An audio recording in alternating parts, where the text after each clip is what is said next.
afternoon, everyone. Um, Welcome to episode 47 of the Intramuros Learning Sessions. I'm your host, Jeffrey Yap from the Intramuros Administration. And our topic for this afternoon is protecting Intramuros, urban and architectural regulations in the walled city. And this afternoon, the Intramuros.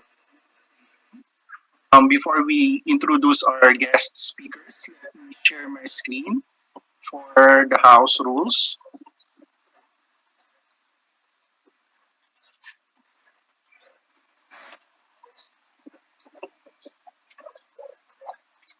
All right. So same as before, for those who are registered via Zoom, you may raise your questions via the Q&A button. And for those who are viewing via Facebook Live, you may raise your question in the comment section. And only those who have successfully registered and viewed via Zoom will be eligible to get an e-certificate, and a feedback form will be emailed to you after the session. The certificate will be sent within 1 week. And again, please note that this lecture is recorded, and the recording will be permanently available in IA social media channels, particularly Zoom, YouTube, and on Facebook. To introduce our speakers, our first speaker is Attorney Vincent Cañares. Attorney Vince is also a lawyer, and he's currently the chief of the Urban Planning and Community Development Division of the Intramuros Administration. Attorney Vince was previously the chief of the legal division of the Procurement Service, as well as director of the Nayong Filipino Foundation. He has a Juris Doctor degree from the Adamson University and MBA from the Pamantasan ng Lungsod ng Maynila. And he was admitted to the bar in 2013. And I think most of you are familiar with Rancho. Rancho is an archivist. He presently manages the archives and central records of the Intramuros Administration. Concurrent to this, he is also a panel member at the Intramuros Technical Committee on Architectural Heritage and Standards.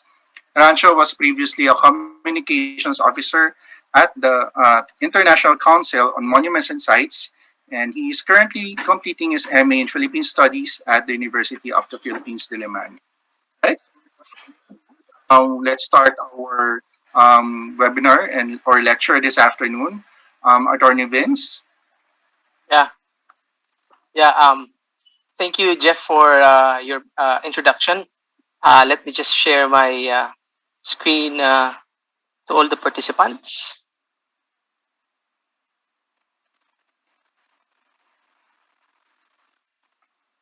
So I'll be giving you orientation or presentation on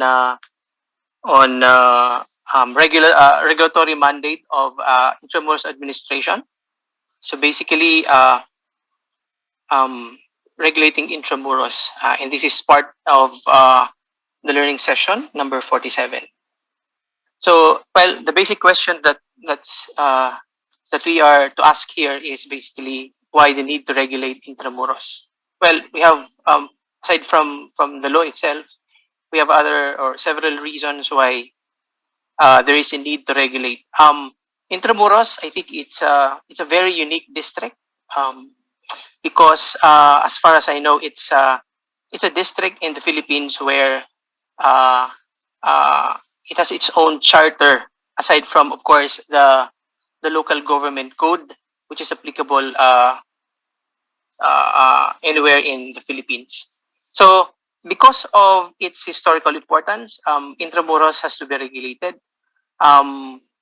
We all know the historical background of Intramuros as the Hispanic district.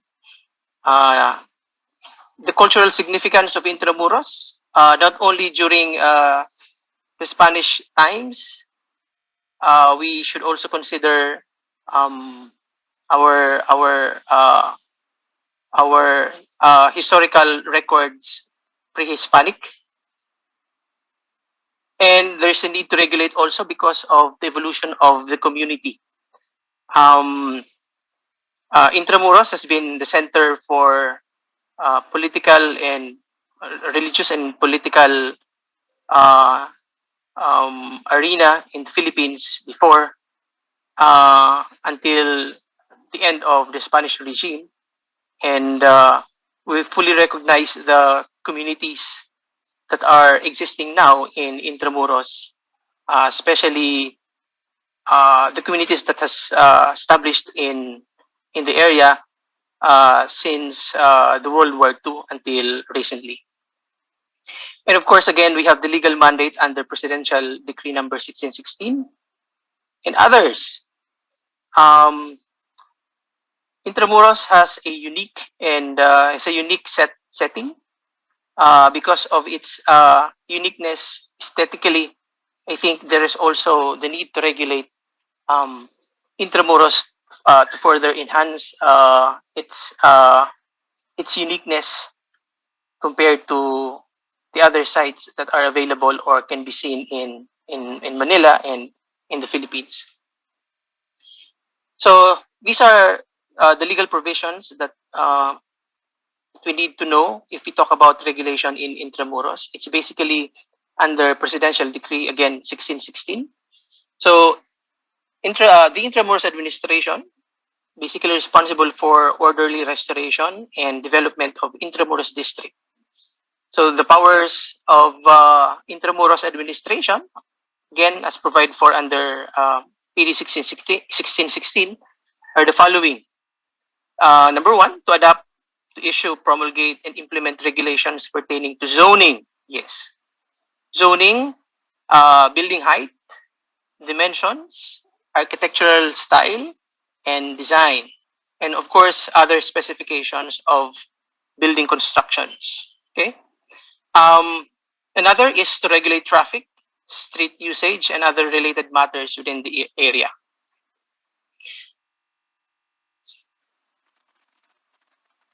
To determine and regulate the architecture of building erected within Intramuros, um, the utilization of said building, the size and nature of display design, display signs, advertising billboards, neon lights, and other external signs and advertisements in building. So I think we will be talking about that in regulations later.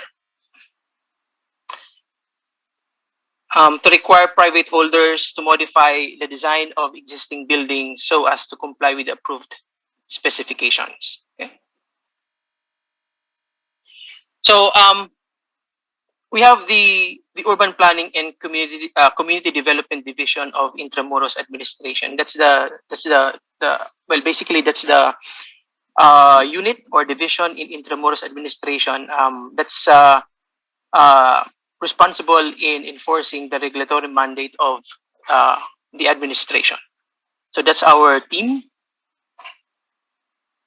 So among others, the rules are the following. Again, regulation of zoning, land use, construction and renovation, issuance of permits and licenses, okay? Inspection and monitoring of constructions, traffic, maintenance of public areas and others, community relations and linkages with stakeholders. So again, it is the responsibilities of Intramuros to enforce the zoning and land use, construction and renovation policies as contained in Intramuros Development Plan, as well as the recently crafted or enforced CMP. The issuance of permits, practically all permits pertaining to development of Intramuros is lodged before the urban planning. So any concerns about any activities, constructions within Intramuros has to be coursed through the urban planning and community development. We do also inspection and monitoring of constructions since we are basically the front line as regards the constructions and renovations. So we monitor periodically, regularly those constructions. Also one of the main functions of urban planning is traffic maintenance, traffic management and maintenance of public areas. If we talk about public areas, these are the areas that are accessible to public. So this excludes the sites which are being maintained by a separate unit in Intramuros Administration, and of course, again, community relations and linkages with stakeholders. If we speak about stakeholders in Intramuros, there are lots of stakeholders. Of course, we have the community. We have government agencies in Intramuros. We have private corporations and entities, enterprises doing business in Intramuros. We have educational institutions and other stakeholders who are interested in transacting business with each other within the Intramuros district. Okay, so just to give you quick discussion about land use and prohibitions in Intramuros under its charter, uh, it it encourages the mixed land use of the properties within Intramuros, meaning residential and commercial use of properties. And as to prohibitions on land use, basically the prohibitions extend only to those that are not incompatible with the character of Intramuros, those that are offensive, hazardous, and or pollutive in character. So basically, it prohibits the construction of like for example the barong-barong, gasoline stations inside Intramuros, bus terminals, factory, of course, recreational facilities. We don't allow activities like these, and again, those that do not complement the character of Intramuros. Okay, so I'd like to dwell more on these regulatory permits for the information of everyone. So in urban planning, we um, we require in almost all activities in Intramuros, we regulate them by by issuing permits and licenses and other authorities. Like for example, flying of drones in Intramuros. Uh, this is actually one of the latest inclusions in the regulatory permits and licenses. Okay, so for photo shoots, for example, or video shoots, you need to secure a permit if you wish to fly drones as part of your activities. Okay, and we have specific requirements for flying of drones. Special mention uh, to the requirement of CAAP about license to fly drones. Activity permits, yes. So basically, it includes practically fun runs if you wish to um, conduct fun runs or motorcades, parades, processions, rallies, and assemblies. Okay, including fireworks displays, flyer distributions, and practically similar activities to these activities. So activity permit should be should be secured from Intramuros before you are allowed to conduct those activities. Repair permit, of course. Uh, Anyone who wishes to conduct repairs in any existing structures in Intramuros, okay, you need to secure a repair permit from Intramuros. Excavation, yes. Uh, this permit is a requirement hand in hand with other permits like building permits, streamers and tarpaulin permits. So any activity that requires posting of any uh, streamer or tarpaulin, it has to be regulated also by Intramuros. because it adds to the visuals within the district. Pole clearing, okay. So pole clearing, including installations of internet cables and telephone connections, as well as removal of wires, of those wires that are no longer um, usable. So electrical permit, so electrical connections, mechanical permits. This includes installation and use of usually elevators and other equipment in a commercial establishment. Sanitary and plumbing permits, if you say, for example, wish uh, to construct or to add in an existing structure, um, um, pipes. Of course, building permit. This is very important because uh, uh, building permit is under the law secured from the city government of Manila, because Intramuros is within the jurisdiction of the city government of Manila. But the Manila city will not allow the application to be processed if until the necessary approval from Intramuros is secured uh, with regards to construction of buildings. Again, because there's a specific requirement under the law pertaining to architectural design um, in Intramuros district. Sign permit. This applies to those establishment that wish to put up signages in front of their in the facade of their building or structures. Katulad ng mga, say for example, banks, if they wish to put up signs as required by applicable laws also.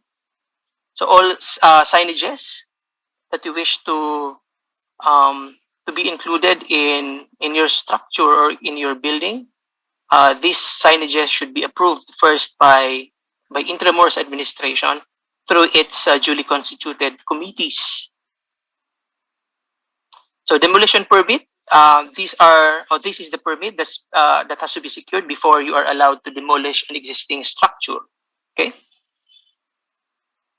Sidewalk construction permit. Yeah.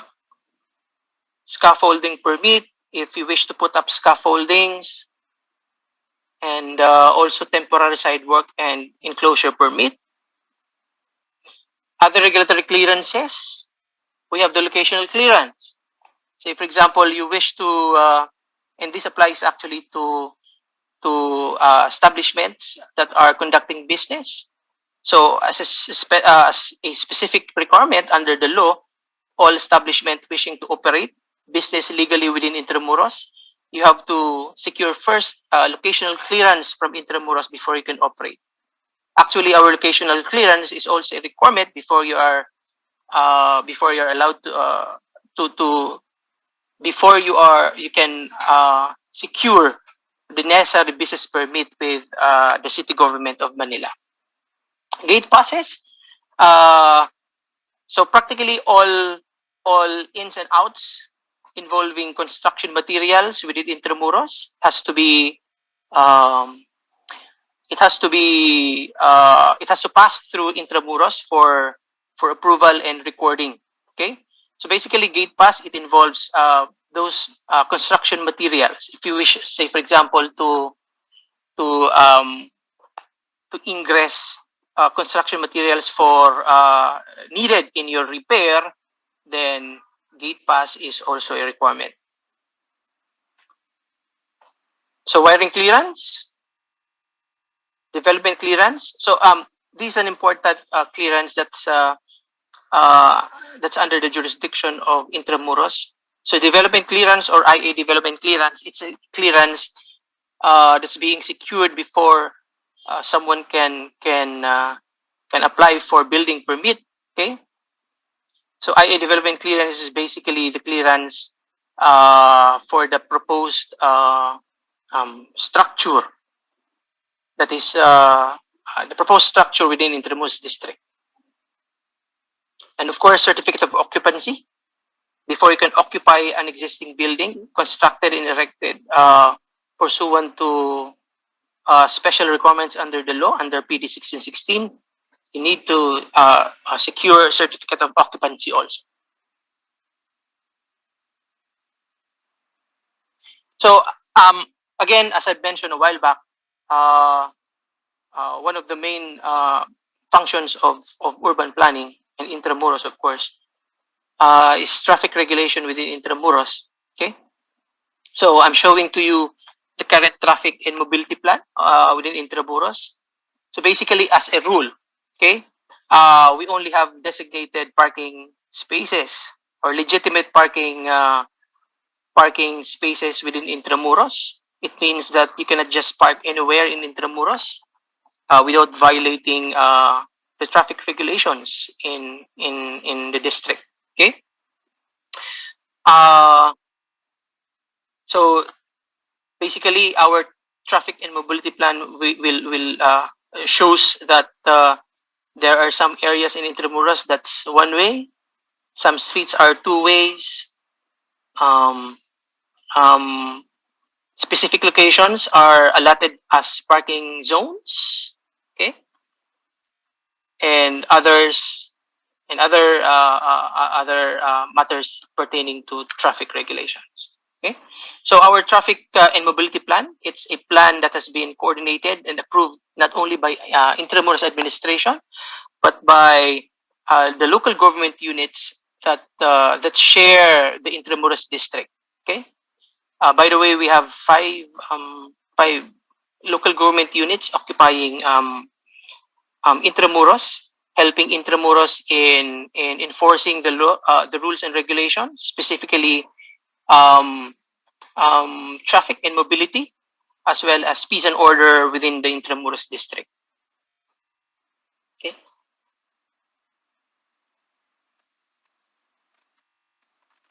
Well, just a special note on transactions affecting private property in Intramuros. Um, um, so under the law, all proposed transactions affecting private properties within Intramuros district should be recorded or registered with Intramuros. Meaning, if you are an owner, for example, of a property, of a real property in Intramuros, and you wish to sell that to a third person, there has to be proper registration with Intramuros to effect a valid and legal transaction of a certain property. And take note that if you fail to comply with the registration requirement, your transaction involving the real property may be tainted with irregularity, if not invalidity. Okay, so again, that's special in Intramuros because there's that specific requirement. Okay, there's that specific requirement of registration on any transaction, sale of a private property. And just to emphasize, if you wish to sell a private property, that's why we are requiring registration with Intramuros Administration, because under the law, the Intramuros Administration and the government as a whole has the right of first refusal in case of sale of property. What's a first refusal? Basically, if you wish to sell a private property in Intramuros, you have to offer it first to Intramuros Administration for sale or for purchase. Okay, before you can have it disposed. You can sell that property to third parties, especially private individuals. So that's the concept and of first refusal.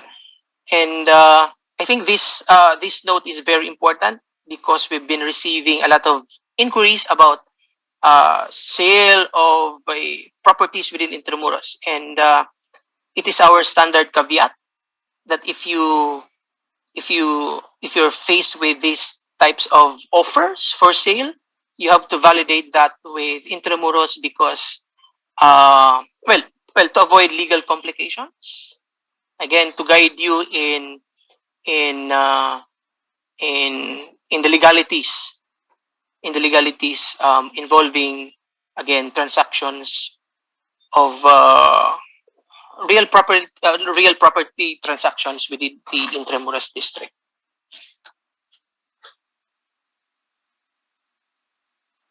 So moving forward, these are, well, I'm just enumerating few of the things that we wish to develop in Intramuros as part of our mandate. Okay, so we have number one, uh, pedestrianizations of certain spaces or certain public spaces in Intramuros. That's one of the major programs that we are currently developing, or Intramuros as a walking city.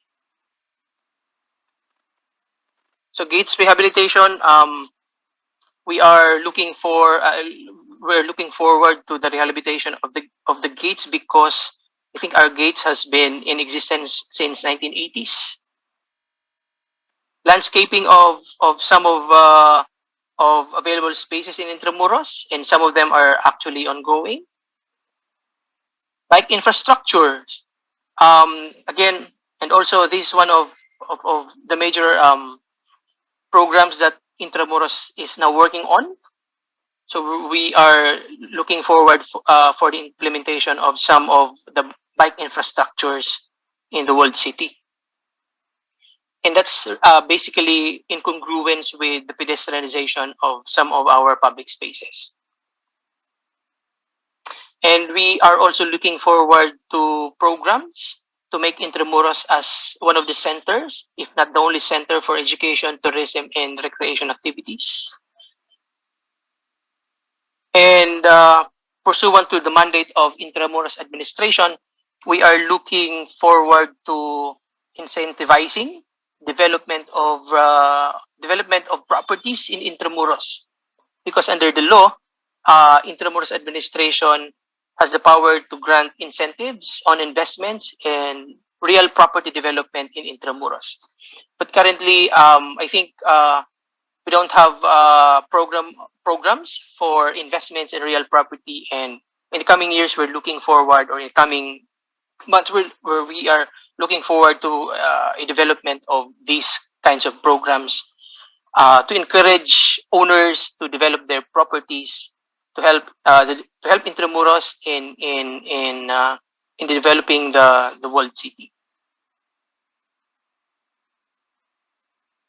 So I think that's basically my time slot. I think it's 30 minutes, and this is the last slide. We will be entertaining questions later, perhaps after the next presentation. So again, I'm Vhince. I'm Vhince Cañares. I'm the Chief of the Urban Planning and Community Development. If you wish um, to get in touch with us, our contact informations are flashed on the screen, and we will be happy assisting you in all your concerns, in all your um, issues that pertains to regulations in Intramuros. Thank you, Jeff. Thank you, Attorney Vince, for that presentation. Uh, Now, let's hear from the archivist of the Intramuros Administration, Rancho. Hello. Hi, everyone. Thank you, Jeff, and thank you, Attorney Vince, earlier for your discussion on the powers and mandate of Intramuros, as well as the land use and traffic authority of the Intramuros Administration. Well, I'm here. Yeah, this is the second part of our webinar. So I'm here to talk about the aesthetic part of the regulations in Intramuros. So aside from the history and significance of the walled city, another thing that separates Intramuros apart from other historic towns in the country is its tradition of aesthetic regulation. So let me just share my screen.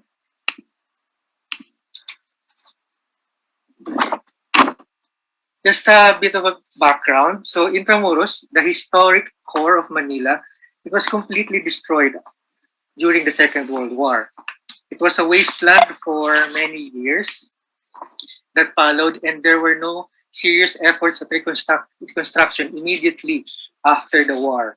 So this is an aerial view of Intramuros after the war. So as you can see, all of the structures in Intramuros were destroyed. Only two structures survived. That is the San Agustin Church, which is a UNESCO World Heritage Site now, and the Arcilla Building, uh, which has been declared by the National Museum this year as an important cultural property. So, but none of these were reconstructed after the war. Uh, everything was flattened. Everything was flattened. By the 60s and the 70s, Intramuros was a flat land. So, like the San Agustin Church, as we can see here, stands in the middle of the flat land, like a castle in the middle of a desert. But despite this disaster, there's a silver lining, as this presented an opportunity for regulation for new constructions in Intramuros. So for today, I'm going to talk about the present architectural regulations in Intramuros, the historic core of Manila. I am just a little bit of a background on myself. I am primarily the archivist of the Intramuros Administration. But in this presentation, I would like to wear a different hat, that of being part of the Technical Committee on Architectural Standards of Intramuros. The committee has been around since 1985 and is composed of architects and engineers. I myself, of course, am not an architect, but in my capacity as a researcher and archivist, I provide a sort of historical conscience to our deliberations and in our mandate as a committee and as a panel. And as I will demonstrate during the course of my presentation, research and data are fundamentally and extremely important in policy implementation because, as we said in the poster, Intramuros is the only place in the entire country where all development are regulated by the force of a national law purely for cultural and historic reasons. The main question here right now is, what are the building regulations in Intramuros at present? So, if, for example, if I am a property owner, or if I own a parcel of land in Intramuros and I want to build a house or I want to build a structure, what do I need to know? So, I'd like to answer this question later. But first, I'd like to talk about, this is very important. Let us first talk about the late 19th century style of Intramuros. So, we must first have an understanding of the actual historical styles before we proceed with aesthetic regulations. The second, we talk about history of regulations, Intramuros. And then the third, the meat of this presentation, we will talk about the present regulations in Intramuros. And then afterwards, a little bit of the building permit process. And then later, afterwards, I'm going to give you some examples of conforming structures in Intramuros, all of which are modern. I mean, modern in construction, but traditional in style. Right, to start, what is Intramuros like in the 19th century, in the late 19th century? What was the architectural landscape of the era? So in policy implementation, it is important to make informed decisions. And for this end, it is necessary to have a firm grasp of the essentials. And in this case, an understanding of the colonial architectural styles of Intramuros. Now, when we talk about Intramuros, what do we have in mind? Naturally, we talk about the churches and the fortifications and the state buildings. We have the cathedral, the palaces, the convents, the nunneries, and the military barracks, of course. We have several literature for this, and almost all the authors talk about nothing but the grandeur and the memory of Intramuros during the colonial era. But then again, Intramuros was also a city of the people. And the church and the state were not the only occupants of Intramuros. Intramuros, after all, was a city. So we have people as well. And come to think of it, the churches, the palaces, and the other state buildings are just the tip of the iceberg of what Intramuros really was. There are so much more to Intramuros than the major landmarks that follow the European style. And from a bigger picture then, what was Intramuros like in the 19th century? What was the prevailing urban character and style? So this is the Intramuros of our popular imagination. So we see Intramuros in our nostalgia as something that is spacious, as something that is grand, something that is European, and something that is powerful. Considering, of course, that Intramuros was the colonial capital for many centuries. So we have this imagination that Intramuros was something of a magical place. That's a city filled with churches and palaces and grand buildings. But then again, if we deconstruct Intramuros, we see an entirely different picture altogether. Beyond the dignified pomp and pageantry, there lies a different perspective. Intramuros was first and foremost dense. It was highly congested and the streets were very narrow. The narrow streets are actually a defining characteristic of Intramuros during the colonial era. Unlike the churches, if you notice, most buildings, actually almost all buildings, as if you exclude the buildings of the church and the state, almost all buildings did not have setbacks. And to add to this feeling of congestion, the upper floors projected outwards beyond property lines in such a way that they hovered above the sidewalk. There were trees, but they were not in the streets. The trees were limited to the inner courtyards. But despite the absence of trees, one can still imagine that the streets were fairly shaded. The streets were so narrow and the upper floors of structures projected outward that it created all the necessary shade that was needed. So basically, if you were walking in Intramuros during the colonial era, it was quite a shaded, it was quite a cool experience, even without the absence of trees, because the buildings themselves, the shadow of the buildings themselves, provide the shade because of the narrowness of the streets. And for the structures, the city was architecturally dominated by the Bahay na Bato in terms of number of buildings. So in terms of landmarks, almost all of the landmarks, churches, the state buildings, all of them, not Bahay na Bato. But if we go beyond the landmarks to the majority of buildings of Intramuros, you see that most of them are actually Bahay na Bato type. But despite this numerical dominance, it is the non-Bahay na Bato that we actually remember because, as I said, these are the landmarks, the churches and the state offices.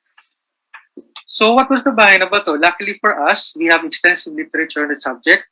It was the dominant architectural type during the colonial era, especially in the late 19th century in Intramuros.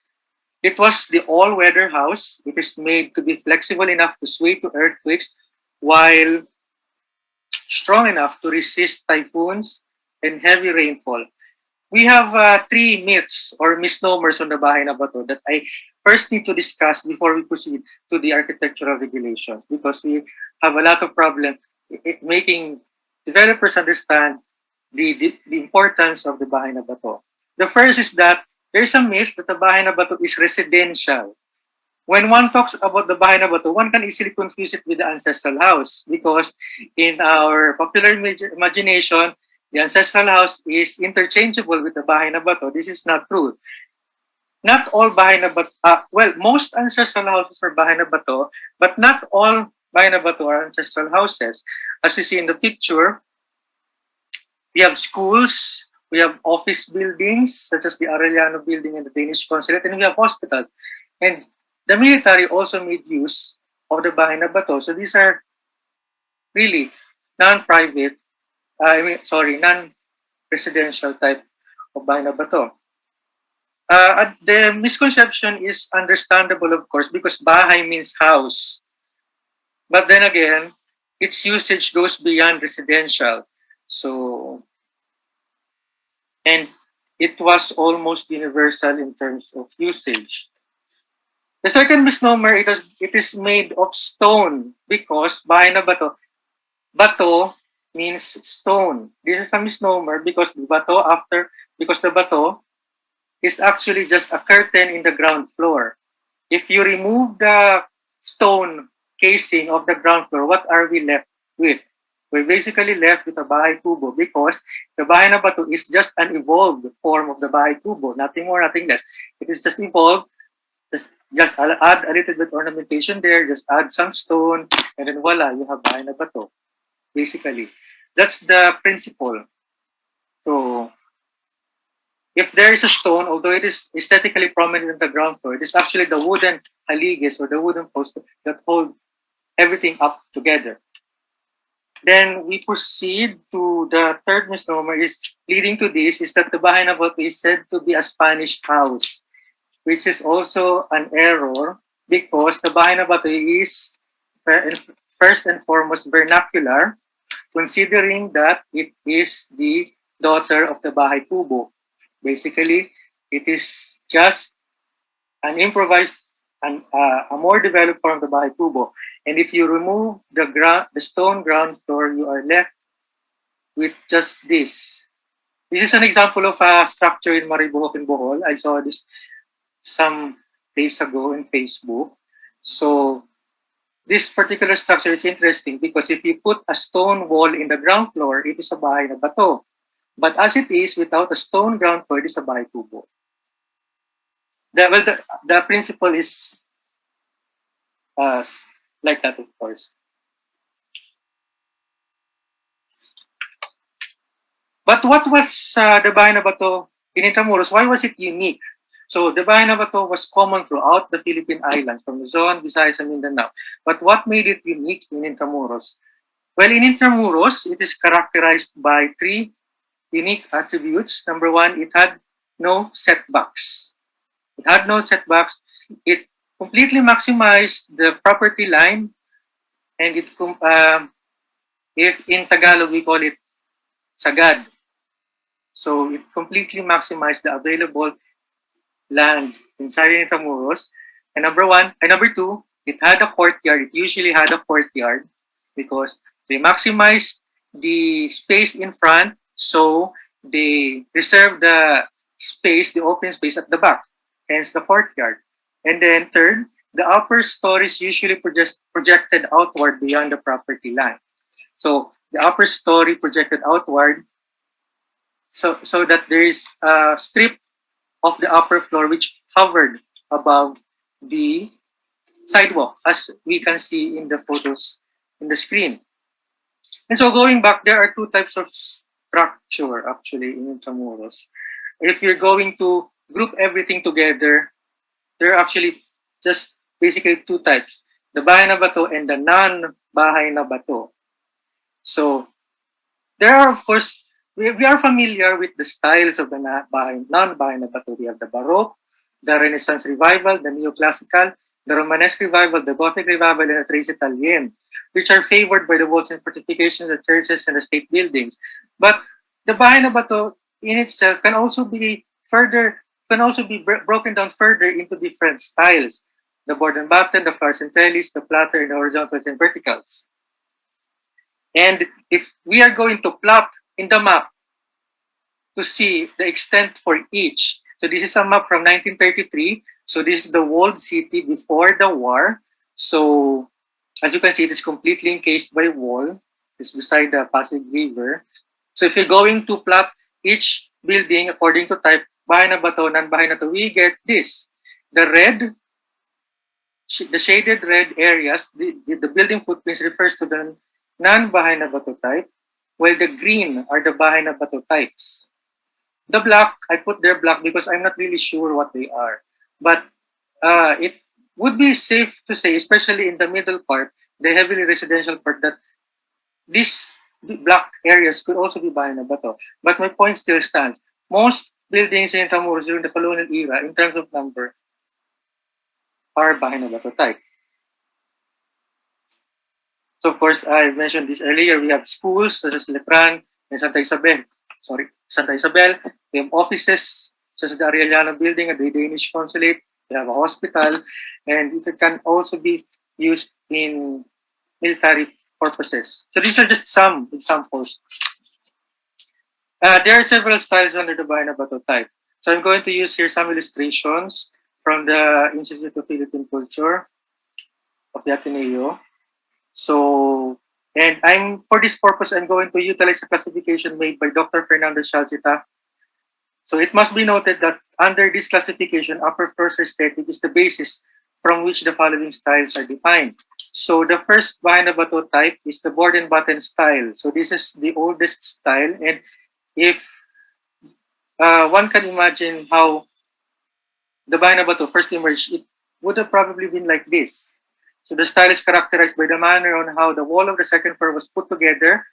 The board and batten refers to the type of exterior siding or interior paneling that has alternating white boards and narrow wooden strips. Aesthetically, the exterior is simple and almost devoid of architectural elements. An example of this is the Ateneo de Manila in the late 19th century. Then we have the Then we have the flowers and trellis style. Sorry. It was the most elaborate of the styles. It was typically floral. It was likened to flowers hanging from the trellis, hence the name, flowers and trellis. The most common motif included flowers, leaves, fruits, even vegetables, and decorative grills were highly exquisite. An example of this is the Polea de Santa Rosa, also in the late 19th century. Then we have the Platter Style. The term originates from the way the walls of the second floor look like. So basically, they look like dinner plates. Platter, I mean, the dinner platter. Hence the name, platter type. It's just as simple as that. So the platters can either be rectangular or round. An example of this is the Polea de Santa Potenciana, also in the late 19th century. So I zoomed in some of the details of the second floor so that we can see better the style of the building. Then we have the horizontals and vertical styles. Before the war, this was the most modern style, relatively, of course, because number one, it emerged the latest, and number two, because it was aesthetically usually devoid. As the name suggests, it was characterized by the contrasting vertical and horizontal elements. The vertical elements is composed of the window itself plus the ventanilla at the bottom and the transom window at the top. While the horizontal element is basically formed by the horizontal planks which run to the entire length of the facade. So this since there is lack of ornamentations and decorations, the contrast between the vertical and the horizontal is more clear. Hence the name horizontal and vertical style. An example of this is the Jesuit Mission House in Intramuros, also known as the Casa Mission, along Arzobispo Street. Then, of course, the more familiar styles, I'm sure this is more familiar with you. We have the non-bahay na bato types. We have the Baroque.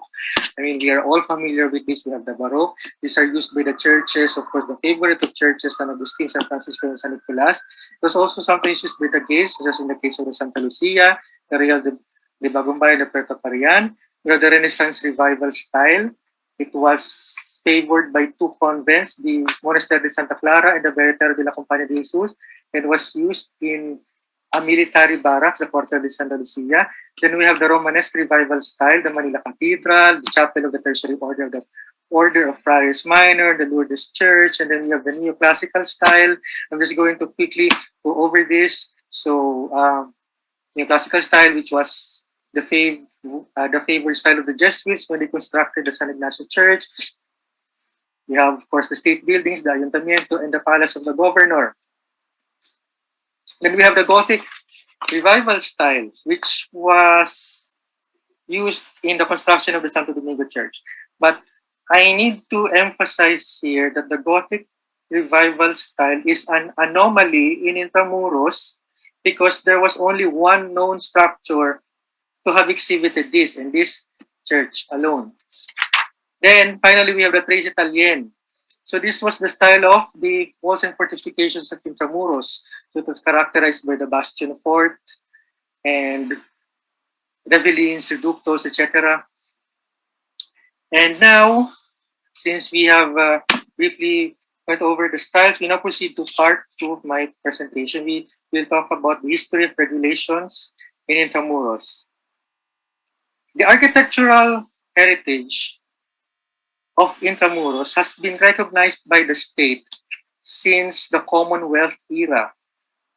Regulations have been there for such a long time, for many generations already, that one may even say that aesthetic regulations in Intramuros is already a tradition in itself. So the first one, the earliest one, the first of its kind, was in 1936, Commonwealth Act No. 171. It was the first architectural regulation purely for cultural purposes. So it required all buildings to conform to Spanish colonial type of architecture, and it vested the power of regulation on the city engineer of Manila. Then years later, after the war, we have Republic Act No. 597, which reinforces Commonwealth Act No. 171. Similar to Commonwealth Act No. 171, Republic Act 597 mandated that all buildings in Intramuros conform strictly to the Spanish type of architecture. It mandated that no building be built without the approval of the National Planning Commission. Then we have the Plano Turistica. This is not a law, this is actually a development plan. It is a document gifted by the government of Spain to the government of the Philippines. And it highlighted the relationship between urban form and social structure. Among other things, it tried to marry the problems of reconstructing Intramuros as a museum and creating a substantially new urban form based on present needs. It thus recommended a compromise by designating zones, integrating outstanding features via the other buildings. And actually, the Plano Turistica of 1973 was also the first to recommend height limits. So the concept of a height limit only appeared in 1973 under Plano Turistica. So the maximum height limit under the Plano Turistica was 16 meters high. And years later, the Plano Turistica became one of the references for Presidential Decree number 1616. Then before that, we have this one, Presidential Decree number 1537 of 1978. Likewise, like the previous laws before it, it mandated that all buildings in Intramuros to be constructed to conform to the Spanish Filipino colonial architecture. But unlike the Plano Turistica, it doubled the height limit, more than doubled actually the height limit of the Plano Turistica. While the Plano Turistica wanted at most 16 meters, the PD 1537 extended it to 35 meters high. So one may wonder, of course, why the PD 1537 designated such a high limit of 35 meters. Well, it is just my theory, of course. This is my theory, but it was trying to accommodate the construction of the Palacio del Gobernador, which started construction in 1976, 2 years earlier. So it was trying to make legal the Palacio del Gobernador, which is well, unfortunately, it was completed. It stands now at 28 meters high. So it was trying to ensure that this is just my thoughts actually. It was trying to accommodate the construction of the Palacio del Gobernador. Then lastly, we have Presidential Decree number 1616 as amended by Presidential Decree number 1748. So the context behind PD 1616. So what was the context behind PD 1616? Well, as I discussed earlier, Intramuros was already significant because this is very important. Intramuros is historically popular and significant. Hence, if ever there were regulations, it can easily be defendable. And second, there is already a tradition of regulation in Intramuros. This is something that is not new. This is something that is already there since for many generations already. So when PD 1616 was promulgated in 1979, this is actually just another law in Intramuros. So there's nothing new about it. But what triggered it? What triggered PD 1616? Well, the short answer is the construction of the Palacio del Gobernador. The Palacio del Gobernador was this trigger, and it was constructed from 1976 to 1978. During that time, of course, because of PD 1537, it was perfectly legal to construct this building since the height limit was 35 meters. Hence, this is just 28 meters. Anyway, so this is way below the maximum of 35. So this is allowed. So perfectly legal. But some people were not happy about the Palacio del Gobernador because it was directly beside the Manila Cathedral. So, alarmed at how the building would spoil Intramuros and overpower the Manila Cathedral, the then Minister for Budget, Dr. Jaime Laya, sent a memorandum in 1978 to President Marcos to air his concern. President Marcos, while initially ordering the construction stop, eventually yielded to the Land Bank of the Philippines. The Land Bank was the funder of the building. So there were two considerations. Number one, there was no legal impediment for the construction of the Palacio del Gobernador. And second, the Land Bank, it was at the best interest of the government that the Land Bank of the Philippines, the government bank, achieve its return of investment. And when Dr. Laya submitted the memorandum to the President in 1978, the building was already in its third floor. Construction continued, but as a compromise, the President ordered Dr. Laya to draft a decree so another Palacio del Gobernador would be avoided. And this decree was prepared by Dr. Jaime Laya, Dr. Esperanza Gatbonton, Architect Felix Imperial, and Carlos de Silva.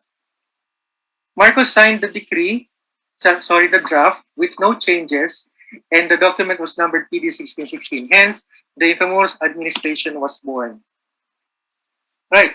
So we now proceed to the present regulations in Intramuros. So earlier, Attorney Vhince discussed the land use policies of the administration, and now I'm going over to the architectural aspect of this webinar. The present rules carry over from decades of regulatory tradition, and as we will see, we at the present not only regulate styles, but also the height, scale, and ambiance as well. Architectural regulations in Intramuros based mostly on policy, namely Presidential Decree number 1616 as amended and its implementing rules and regulations. But as we shall see, the same policy also empowers us to base our implementation on historical precedents as well. So historical precedent is defined under the implementing rules and regulations as any structure, condition, or event which has been established as historical fact by primary sources. Under the same rules, historical precedents are the primary considerations in allowing or disallowing specific architectural structures or design in Intramuros. As such, it can never be overstated that research is extremely and fundamentally important in policy implementation in Intramuros. Earlier, if you were observant enough in my presentation, you might have noticed that I only talked about the late 19th century styles. I did not anymore go over the earlier styles from the 16th, 17th, 18th century styles. I just focused on the 19th century styles. This is not a mistake. This was actually intentional because of the framework on how the Intramuros administration operates. So I'm calling this the 1890s principle. So basically, this is the framework on how IA approves or disapproves plans in Intramuros. And this principle is, of course, enshrined in the implementing rules and regulations of Presidential Decree number 1616. Under the general provisions, under this framework, there are general provisions and 4 elements are regulated. We have number 1, historical precedents. Number 2, urban scale. Number 3, ambiance, and number 4, materials. The first is the historical precedents, which are very important considerations, as I said, in policy implementation. The policies do not explicitly provide for the exact styles. So the Bahay na Bato, the Baroque, the Neoclassical, the Renaissance Revival, all of those styles were not even mentioned in the PD 1616 or its implementing rules and regulations. The only mention was the Spanish colonial styles. Hence, the importance of research. So, pursuant to the implementing rules and regulations, historical precedents are based on historical evidences.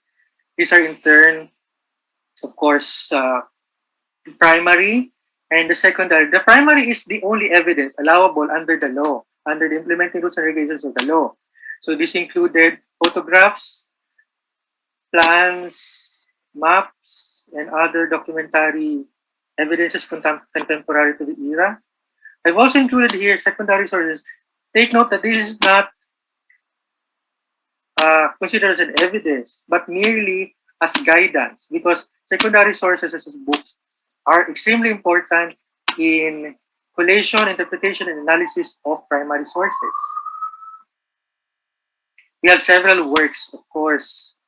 We have abundant of literature for secondary sources. We have books by Jaime Laya, Esperanza Gatbonton, Victor Torres, Rene Havillana, Luis Merino, Nick Joaquin, Robert Reed, Pedro Luengo, Lourdes Fellow, Fernando Chalcita, among others. So you have a lot to choose from. But at the end of the day, the primary sources will reign supreme. So these are examples of primary sources, the plans, maps, and photographs. These are just some examples. Basis on how we approve or disapprove plans for new constructions in Intramuros. Now, the second general provision is with regard to urban scale. The urban scale of the 1890s is explicitly required. As such, monolithic designs that are out of scale in relation to the vicinity is prohibited. Next, ambiance. In the words of the implementing rules and regulations, all buildings shall be designed so as to contribute to furthering the ambiance of the 1890s. Again, the 1890s principle. And these are all very explicit. It can be understood that in order for this to be achieved, the roof, extension walls, exterior walls, exterior lighting, exterior signages, parking facilities, fences, landscaping, and the overall styles of structures must therefore be regulated. Then materials. It is required that the materials to be used must be in harmony with colonial architecture. This is elaborated especially in the specifications for the roof, the signages, and other exterior fixtures. Then, of course, another general provision is the applicability of the building code in Intramuros. So this is very important. A second general provision explicitly deals with on how the building code can be applied in Intramuros via the Presidential Decree number 1616 and its implementing rules and regulations. Under paragraph 3, section 7 of Presidential Decree, under paragraph 3, section 7 of Presidential Decree number 1616, the provisions of the building code which are not inconsistent with the rules and regulations of Intramuros shall have supplementary effects. It follows then that the reverse is correct. Provisions of the building code which are inconsistent with the rules and regulations do not have supplementary effects in Intramuros. Now, we move on to the specific building requirements in Intramuros. So I'll just go over this, considering that we have limited time left in this webinar. So I will elaborate a lot later on the building height, but now first we go to the roof. I'm not going to read this. I'm just going to quickly go over this. So pitched, hip, gabled roof or other forms of variation based on historical precedent is allowed, and roof finishes can be made of clay tiles. Exterior walls, it is not explicitly stated, but the specifications under exterior walls reflect the bahay na bato type. So there's a distinction between the ground floor and the upper floors, like the bahay na bato. It called for separate schematic for the ground versus the upper floors, reflecting, of course, the bahay na bato type. Then we have exterior lighting requirements. Historically appropriate lighting such as tungsten is allowed, and it allowed for wrought iron, cast iron, copper, frosted glass panes, or leaded shell panes for lampposts, among others. So, exterior lighting is also regulated in Intramuros. And we have exterior signages. All signages in Intramuros are regulated. Signages shall either be parallel to the street or hanging perpendicularly on the street. Based on the IRR, rules on signages are perhaps one of the most specific. The following are explicitly prohibited in the use of signages. It's just examples. Neon lights are not allowed. Exterior fluorescent lights, plastic panel signs or metallic signboards, roof signs, TV aerials, among others. Then you have landscaping. It is allowed only in interior courts. Landscaping is not allowed in the street. This is to reflect the 19th century urban ambiance as presented earlier in the presentation. Now, for a complete list of allowed and prohibited materials and for more information on the rules and regulations surrounding constructions in Intramuros, feel free to secure a copy of our documents from our website, intramuros.gov.ph. Go to About IA and you can download our rules and regulations. It is free for all. Feel free to visit. Then, I'm going to proceed with building heights. So I would like to give more emphasis on this because this is probably one of the most prominent features of PD, of the implementing rules and regulations of PD 1616. So, as discussed earlier, building height limits have been first proposed in the Plano Turistica 1973 and which called for a 16-meter limit. Now, building heights in the Philippines are not uncommon. I mean, we see them frequently in some areas, especially around airports for security purposes and for safety issues. So, the CAAP sets a limit on construction around airports for everyone's safety, for everyone's, basically just for safety. But in this case, in Intramuros, height is regulated for historical and cultural reasons. That makes it different from other height regulations in Intramuros. Now, as I said earlier, restrictions have first been recommended under Plano Turistica, which was then increased to 35 meters by PD 1537. And if we're going to put them in proper context, we have this. We have this. So this is just example on how it will look like if we have 35 meters in Intramuros. How it will look like if we have 16 meters in Intramuros. And at present, under the implementing rules and regulations of Intramuros, we have 11.5 meters maximum buildability, not including the roof. So, I've also put, for proper context, a silhouette of the Fort Santiago Gate, which is 12 meters high, and the San Agustin Church, which is 34 meters high.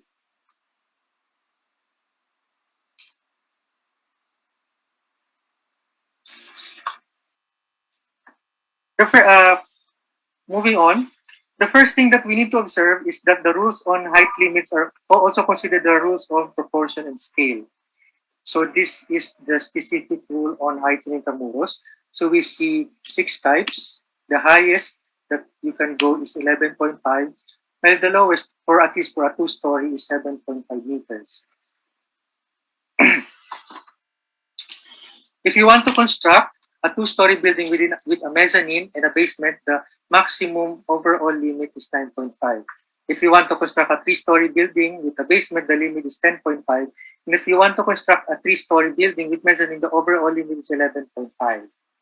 Note that the maximum over limit in Intramuros is 11.5 meters. And the most that you are allowed to construct is a 3-story building with a mezzanine. This height is measured from sidewalk to the bottom line of the cornice only. So the roof is not included in the measurement. As such, to achieve another level, the developer, the property owner, would usually add or rather hide another level in the floor of the attic. So we usually allow this as a form of flexibility on our part. But how does this compare with actual historical precedents? So 11.5, 9.5, 7.5. How does this fare with actual historical data?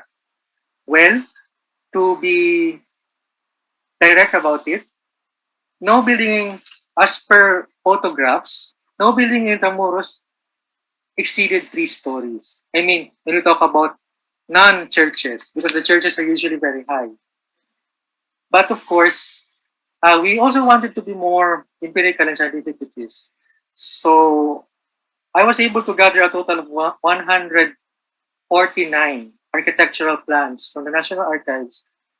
These plans are primarily of private properties of proposed constructions in Manila from the 1880s to the 1890s. So based not only on photographs, what does the actual architectural plans that survive say? So we have a matrix here. So there are 149 dots here. In each dot represent a proposed structure from 1879 to 1898.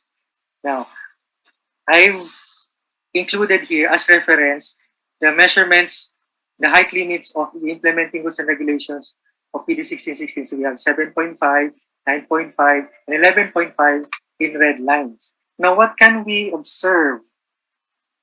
So the one-story buildings on the average had a 4.69 meter high measurement. For two-story buildings, it was usually on average 7.27 meters, and 3 stories on average was 8.93 meters with a maximum of 11.3. So despite we were able to find the highest at 11.3, despite that, most structures did not even come near the medium buildability of 9.5. Most of them are from the low buildability height of 7.5.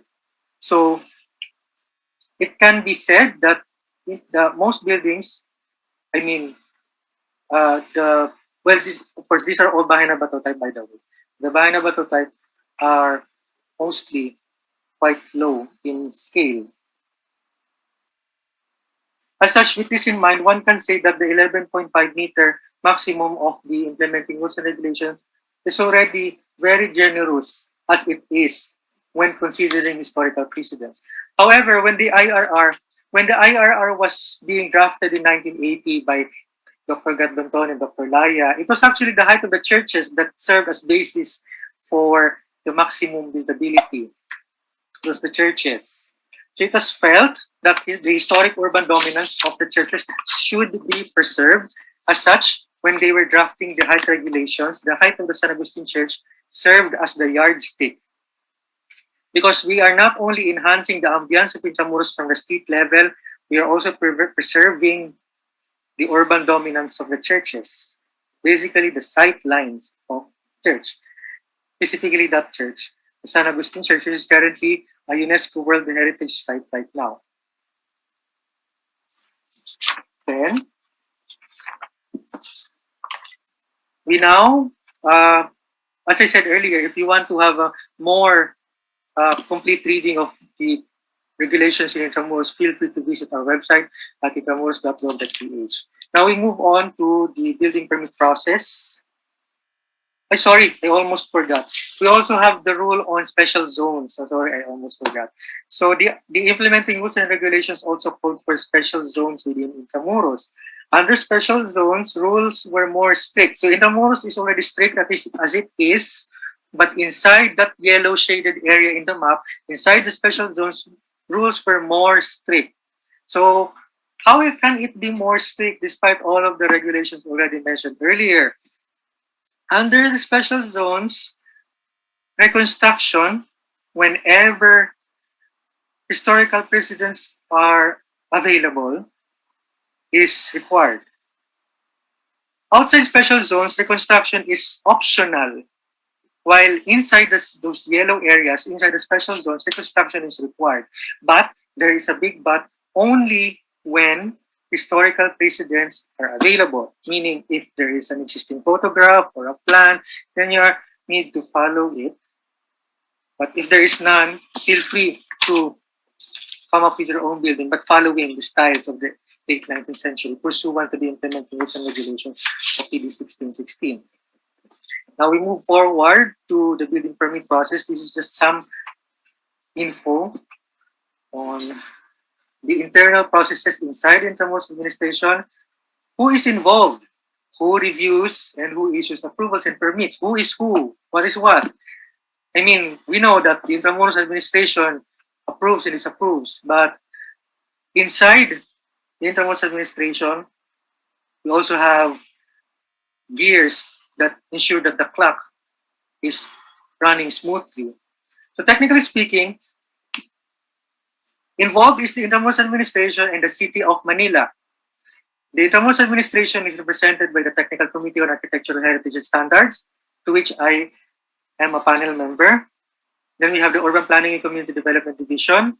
Then of course we have the Administrator of Intramuros. Then for the City of Manila side, we have the Building Official of Manila. The building official provides a more holistic review process which goes beyond aesthetic and style. This is because us here at the TCAS and the UPCDD of the Intramuros Administration is primarily focused on land use and on aesthetics, but we do not have mandate to review structural elements. So the building official provides this more holistic review. Hence the reason why he alone approves and issues the building permit. But the building official cannot legally issue a building permit without the consent of the Intramuros Administration.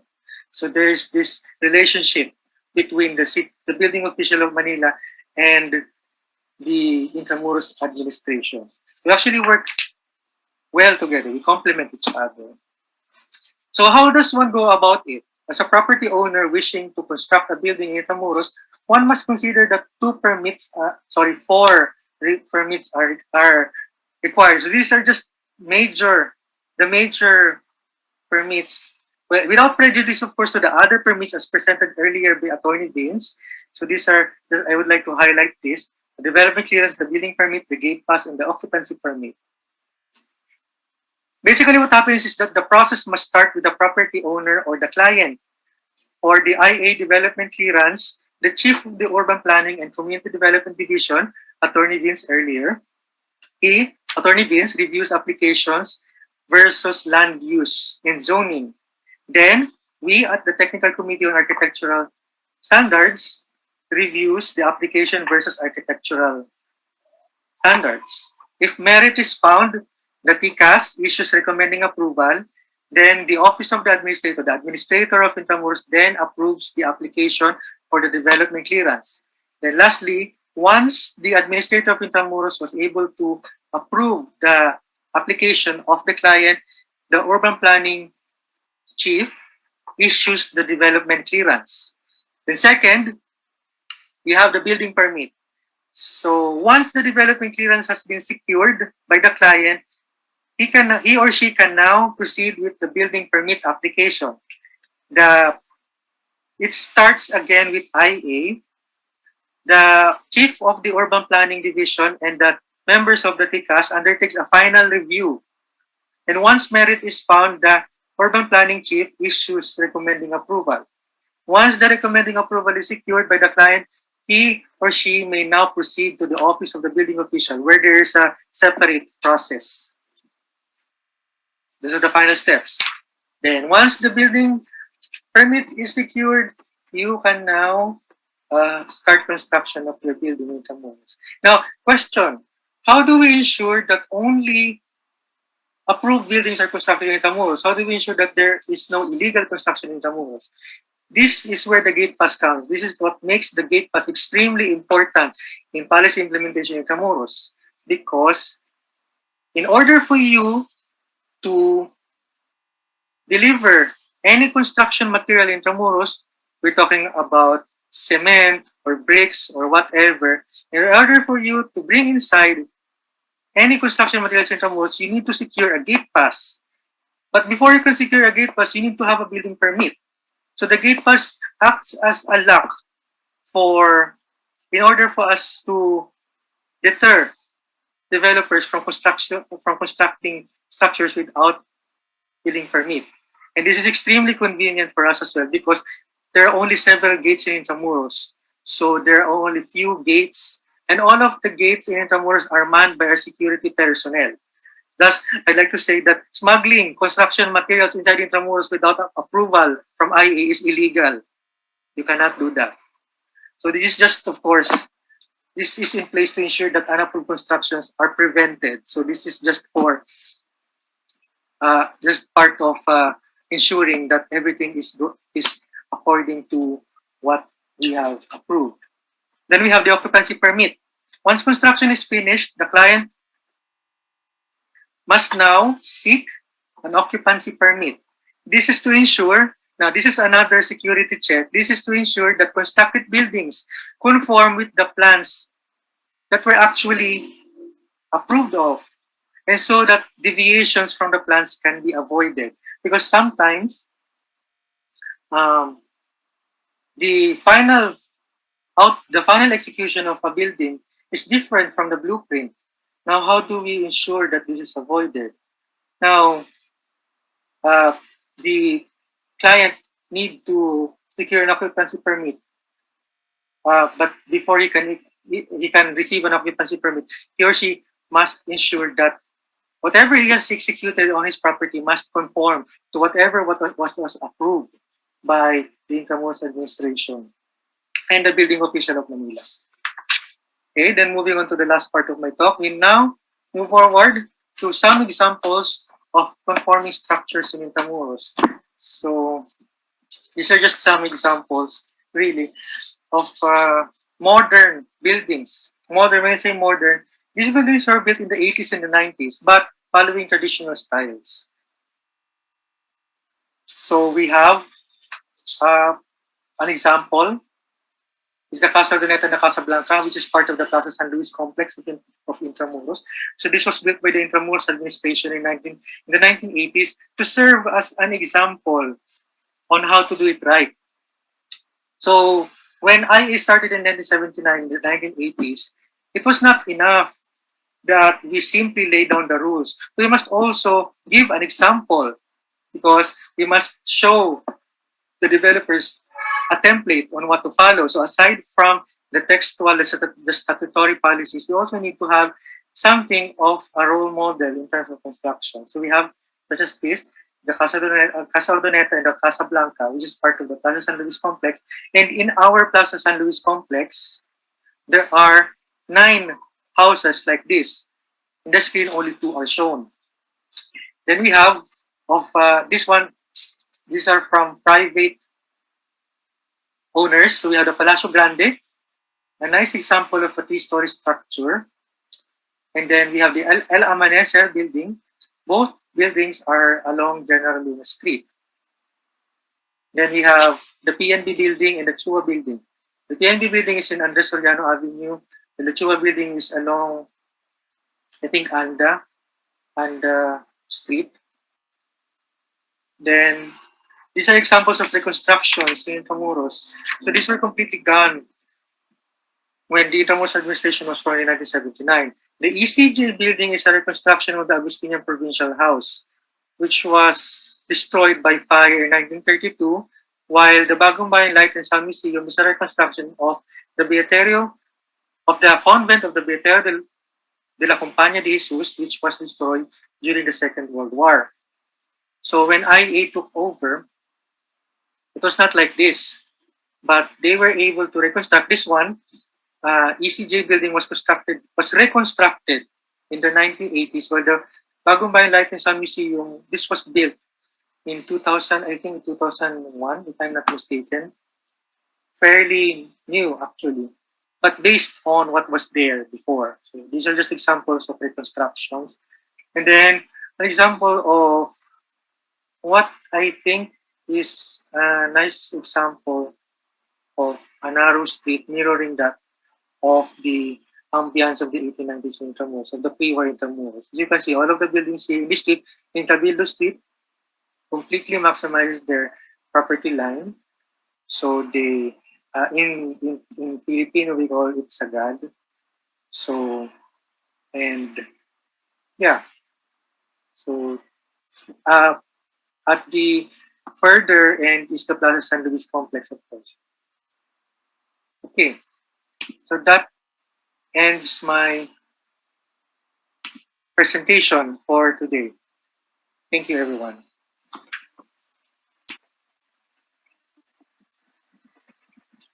Thank you very much, Rancho, for that presentation. And thank you also to Attorney Vince. Now we proceed to Q&A. Again, to those who would like to send in their questions, for those who are registered via Zoom, there's the Q&A button. And those who are on Facebook Live, you may type in your questions on the comment section. Um, so, Attorney Vince and Rancho, I have a number of questions here, but so I will just go through them.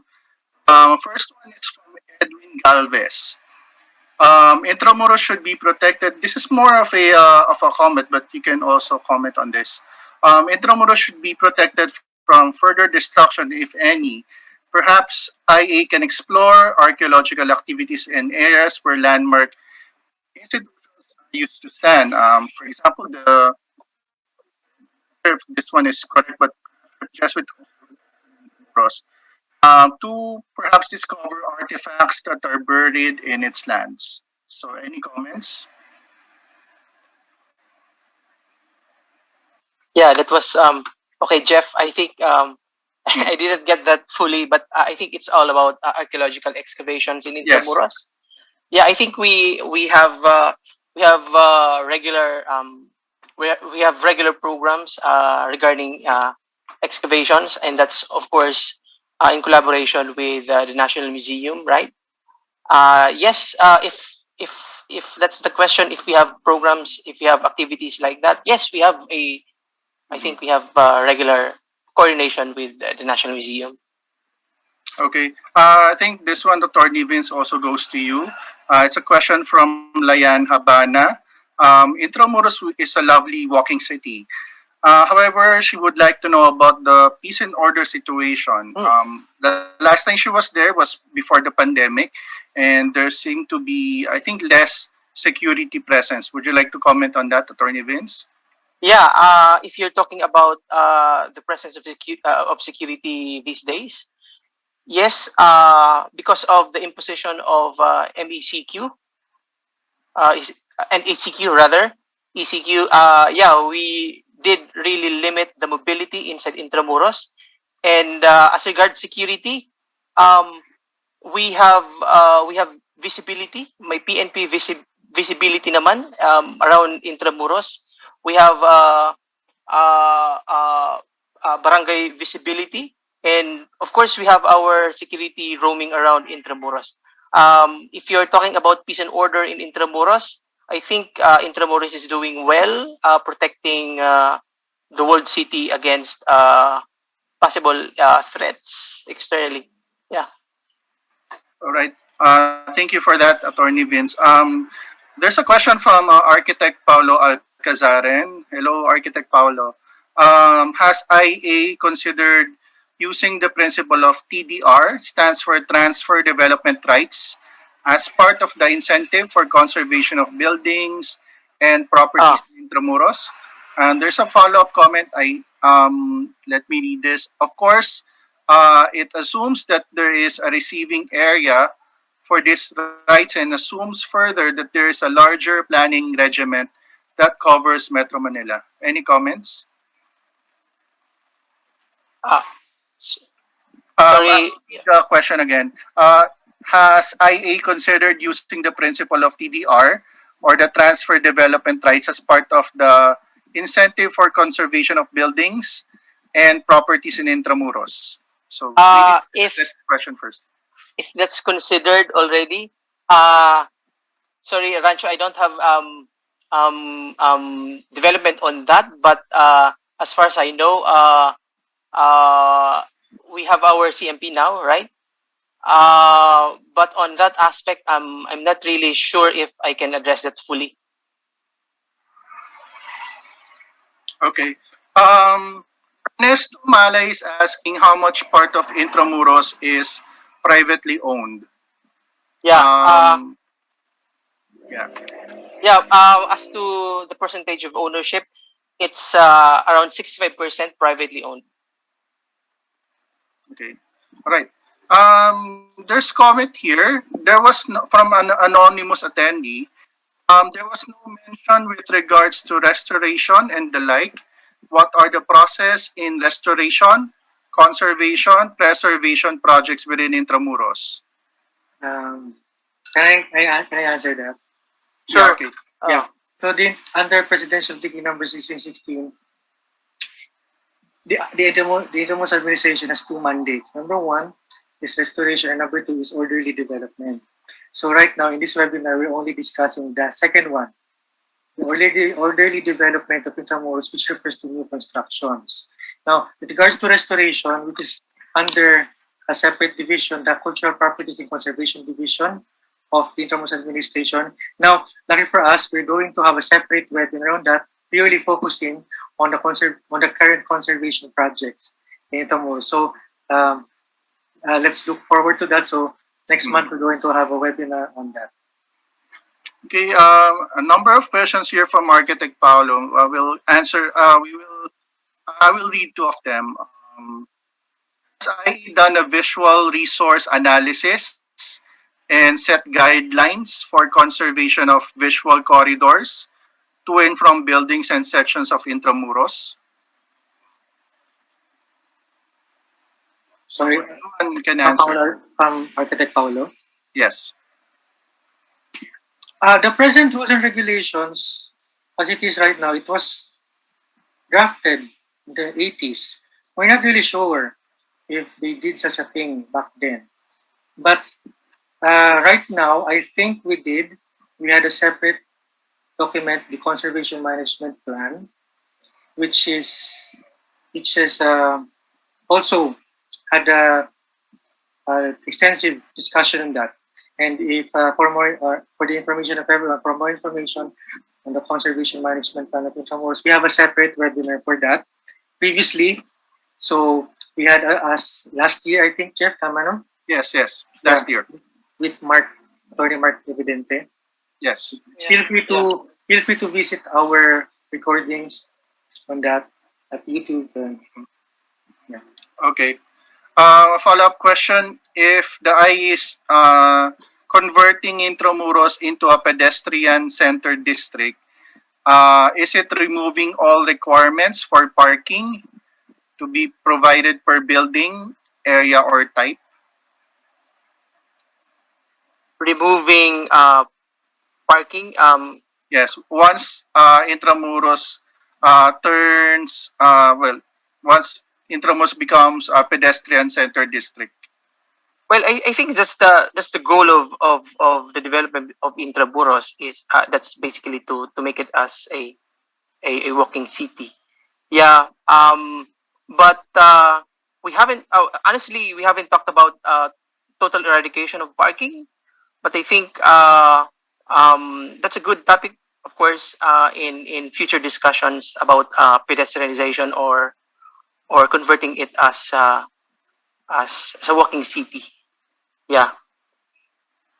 Okay. There's thank you for that, attorney. There's also a question here from Crystal Alas regarding the right of first refusal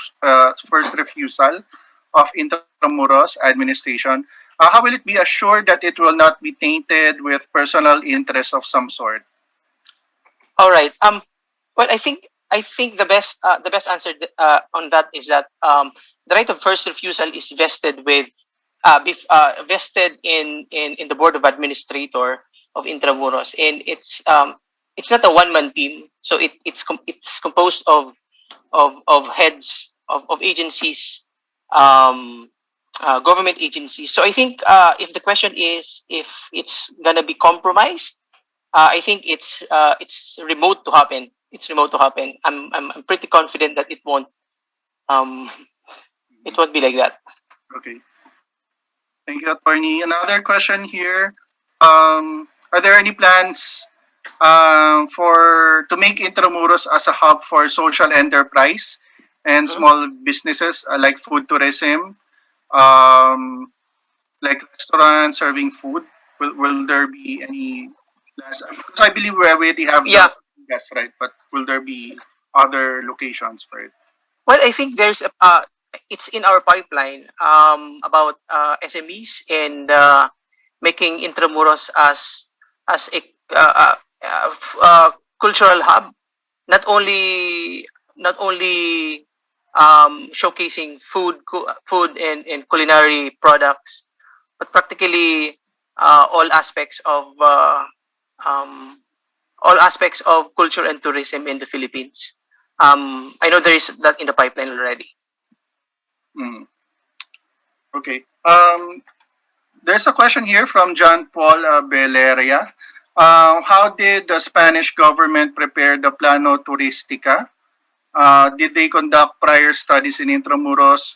Did Spanish cities or other colonial cities serve as inspiration? Or was it specifically designed with only Intramuros in mind? It was specifically designed with Intramuros in mind. And in the document, in the Plano Turistica document, there is an extensive discussion on the urban character of Intramuros on the colonial era. So historical precedents back then were already considered before the recommendatory part of the document. Okay, thank you for that, Rancho. Attorney Vhince, this one is for you, I believe. Also, something about food. Kung may balak po magtayo ng restaurant sa Intramuros, particular din bang ang IA sa type ng food na isuserve ng establishment bago bigyan ng permit? Well, currently we don't have specific rules and regulation as to what food to be offered in Intramuros. I think the only restriction now is not about food but liquor. That's pursuant to existing rules and regulations of the local government of Manila. Mhm. Thank you for that, attorney. There's an interesting question by John Paul Abeleria as well. Is IA still involved in the restoration of heritage structures outside Intramuros? Because he saw a marker at Museo ni Baldomero. This one is in Cavite, wherein IA was involved in its restoration in the early 1980s. So, is there like any involvement nowadays or recently? Currently, I don't think there is right now.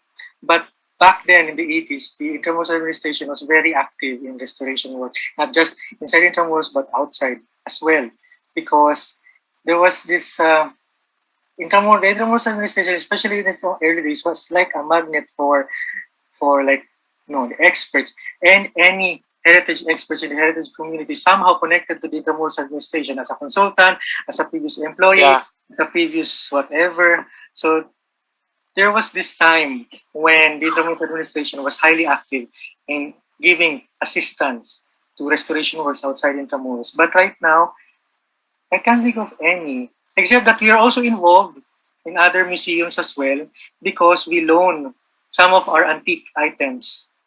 Just for example, in the Aguinaldo Shrine, so we have furniture there. So we're also involved there. We help them in their interiors. Yeah. So I think legally speaking, we don't have clout outside Intramuros. I think that's clear in our law. But what John was saying is that we have coordinations with other cultural agencies and stakeholders outside Intramuros, and I think we are actively participating in any developments of cultural related properties outside Intramuros naman. Jeff, if before we proceed, is it okay if I bring up a question here? I see Sure, yes. I see Bailiff repeatedly brought up in both the chat and the Yes. question and answer portion.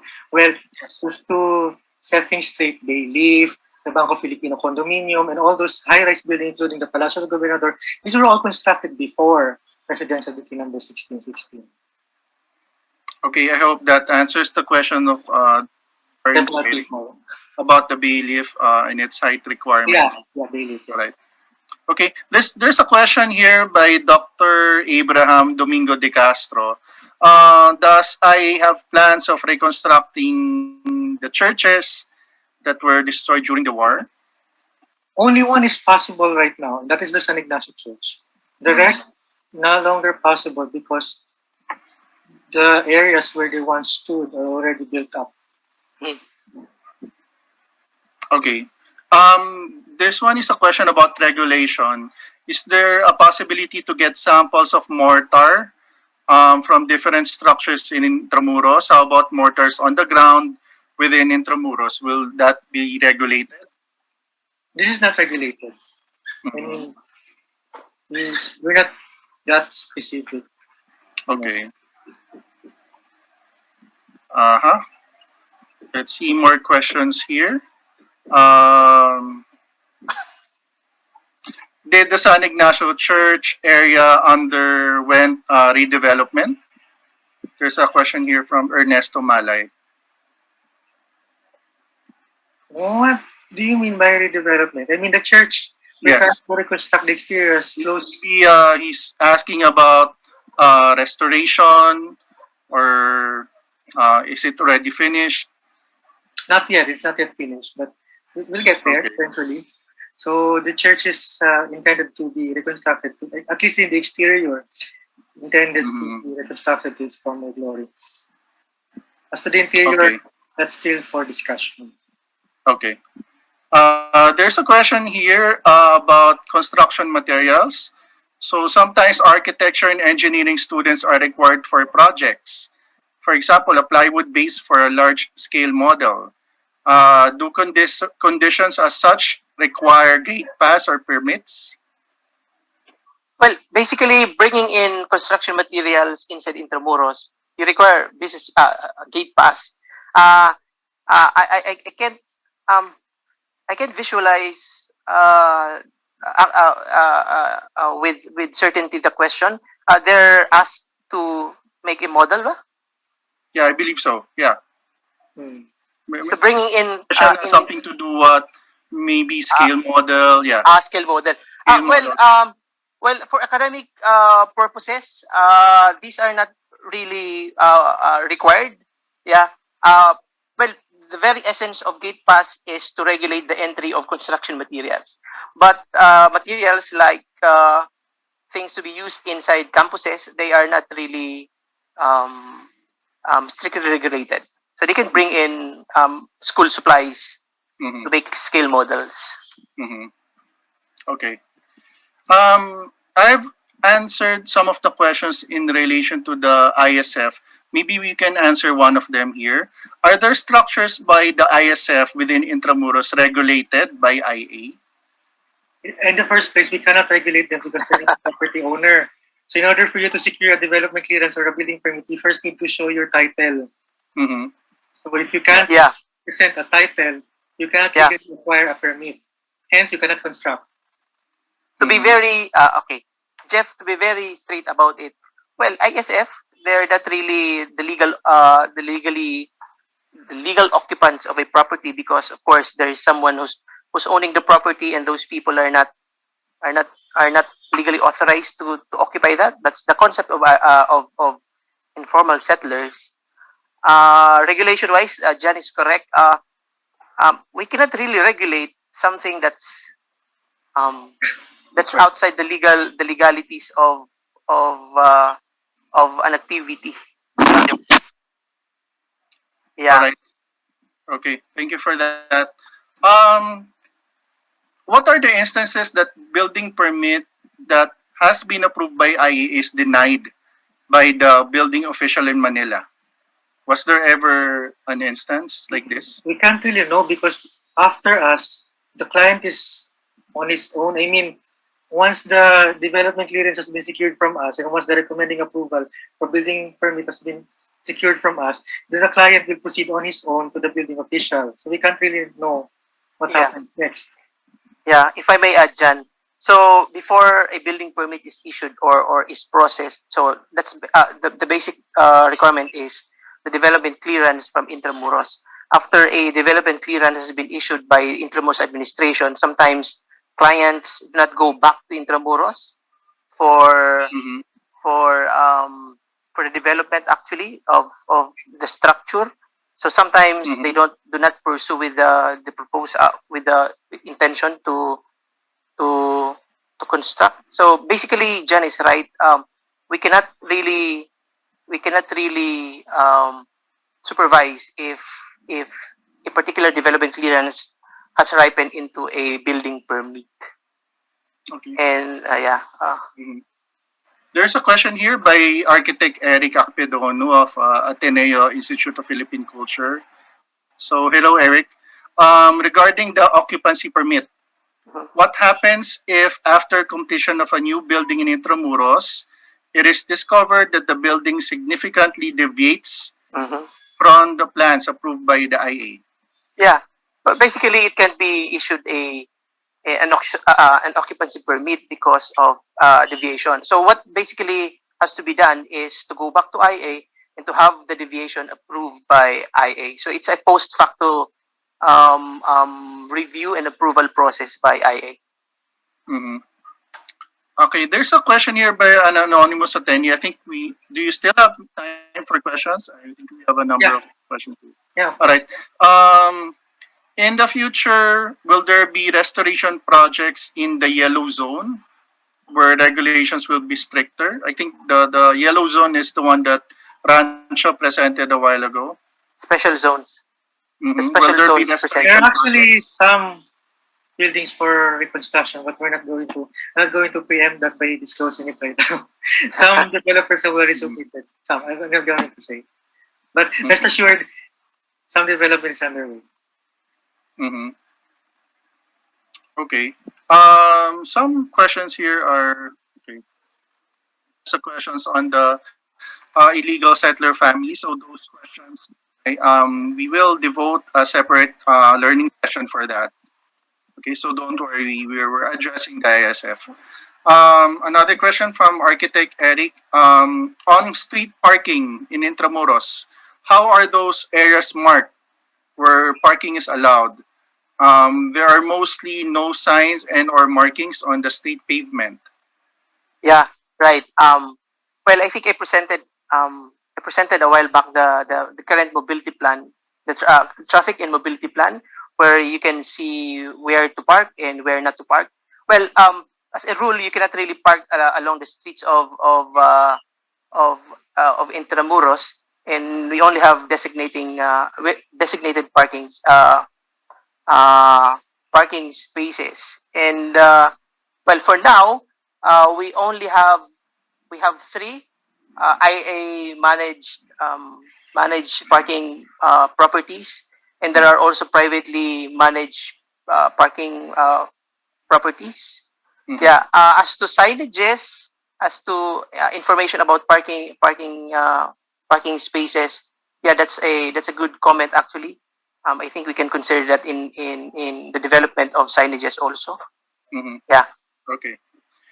There's a question, more of a concern here, I think, by one of the members of the Intramuros community about the partnership of IA with DPWH in Mhm. terms of finishing projects. So I Ah.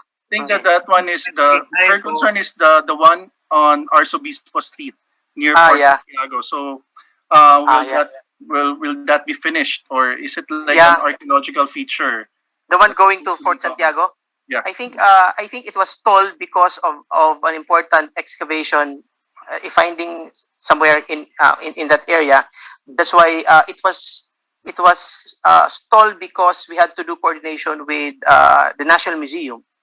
And as far as I know, it has already been settled, and continuation is underway. Okay. Okay. Another question here from They found a tunnel there. Yeah. yeah. Tunnel. So they cannot just finish the job without first conducting a scientific study on the area, and it might take a while. Yeah. Because it's an unexplored tunnel, right? Yes. Yeah.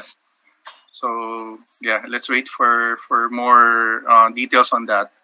Okay.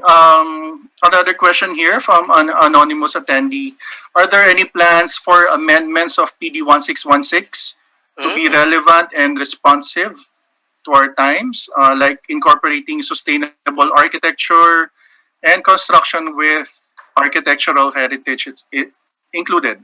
This is duly noted. This is a very important comment. Yeah. And we appreciate this type of comment. However, in this presentation, this webinar, we are focused on presenting what is, like what are the rules and regulations, and for a critique on the present rules and regulations, I think it deserves a separate forum. That's right. Okay. Okay. I think we've answered most of the questions.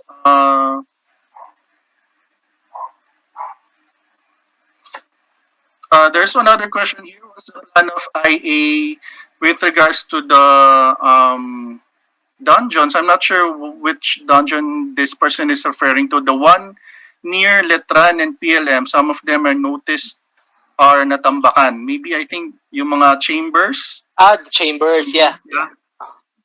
It's staying chambers, not dungeon. The chambers. Yeah. What are the plans of IA for those? I really cannot comment. I think it's CPCD properties or managed properties. I don't have. I think I'm not the most competent person to answer the question. Jan, if you know. No, I can't really answer that as well. It's within the domain of Architect Rancho. He is the right. chief of our cultural properties and conservation division, and he will have a separate webinar all to himself next month. Yes. In June 28th, I think. Yeah. Yeah. So yeah, for all the concerns of the walls, fortifications, restoration works, all of those, you have something to look forward to next month. So I suppose the question here about the reconstruction of Ateneo de Manila is also Special zone. yeah It's important. a separate discussion as well. Yeah. But Okay. to give some bit of a background on that, as a special zone, the facade of the Ateneo de Manila is required to be reconstructed, Yeah. Yes. including the lack of setback. A question here, a bit a technical question here. Who has jurisdiction over road and sewage drainage system repair in Intramuros? What do you mean? Who has jurisdiction? For in case it needs repair. Yeah. IA. Repair has to be secured. Permit has to be secured from IA for repairs of drainage and similar parts of public space. This one is a question about landscaping. If IE has any regulations on what species or type of plants or like maybe native trees can be planted in Intramuros, do we have any regulations on this? Not really. We don't really have many species in mind, but we discourage trees and landscaping in the sidewalk, in the street. We encourage landscaping inside inner courtyards, pursuant to historical precedence, of course. Okay. Well, for the trees and plants, I think what's being encouraged, right? That's the right term. Encourage that's planting of endemic plants and trees. Yeah, but that's a separate law, I think. Yeah. Yeah. Okay. This one is asking for update on the power cable line, underground cabling. Well, Is there any the underground cabling in Yeah. Intramuros, that's Yeah. actually that's really a huge project, and it entails a lot of budget. And because of the pandemic, I think the push that we are doing for the financing of the cabling project is stalled at the moment. But yes, we have that in our plate. Okay.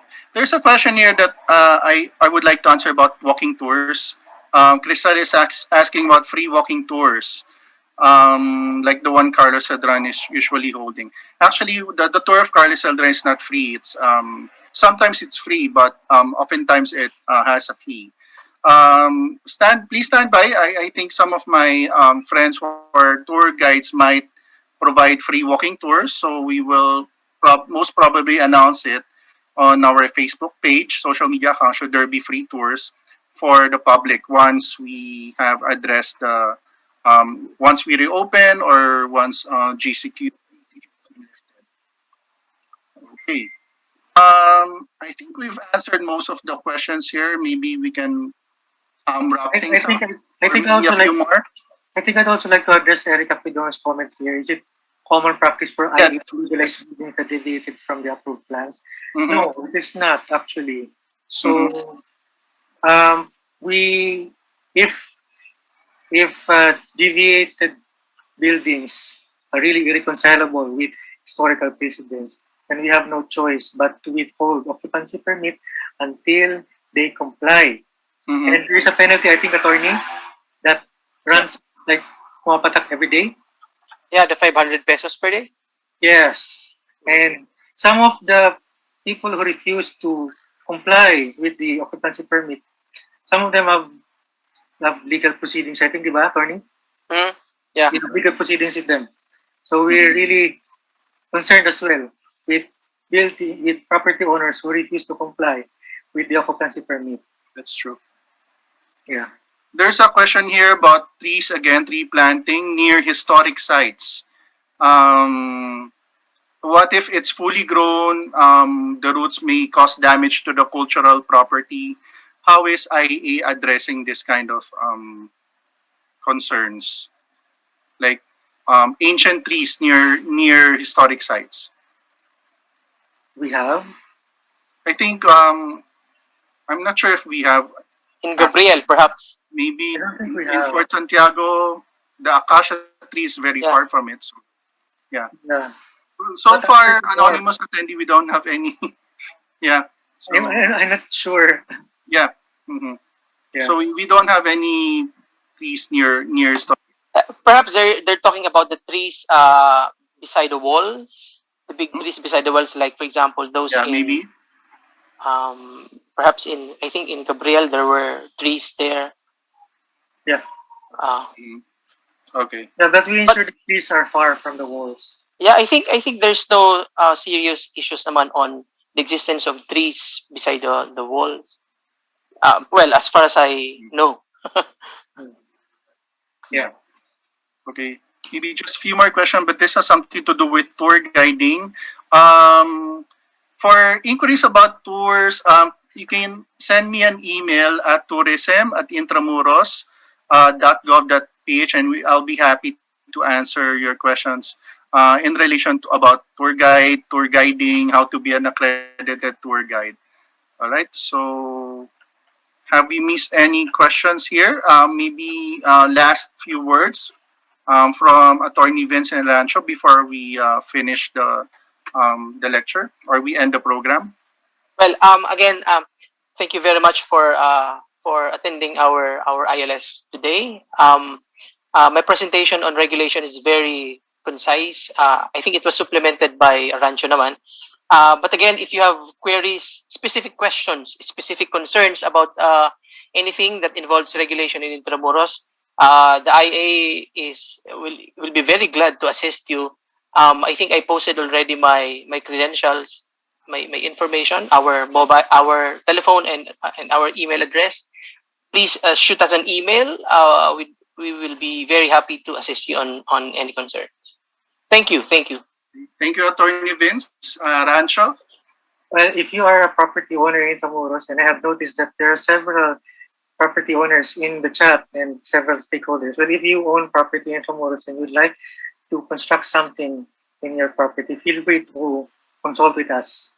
We are very approachable, and you can always set a consultation meeting with us. Yeah. Mhm. Rancho, do you have an email address that we can provide to them? Do you Uh, have any questions?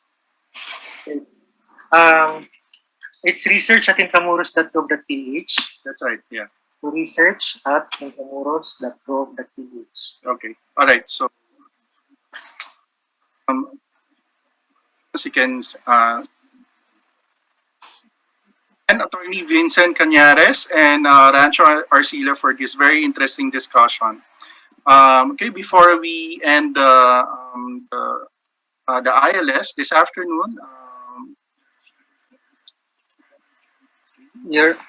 We lost you, Jeff. We lost you okay, you lost me? Okay. again. So I'll share my screen.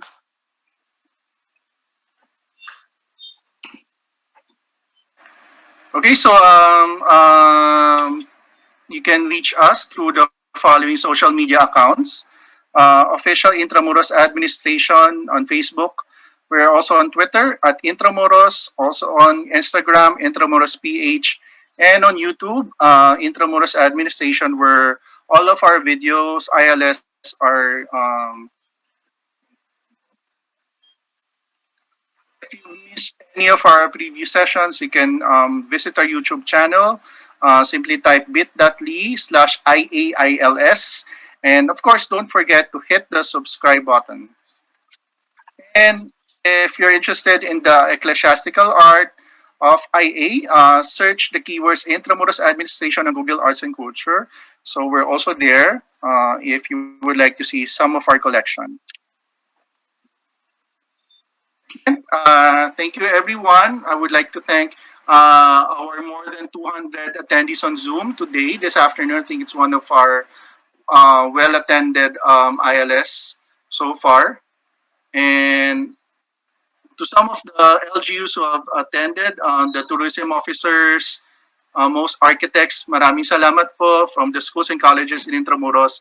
Thank you very much for attending the Intramuros Learning Session. Please watch out for stand by for our next ILS, which we will post on our social media accounts soon. Okay. So again, thank you very much. Thank you again, Attorney Vhince and Rancho. Bye bye.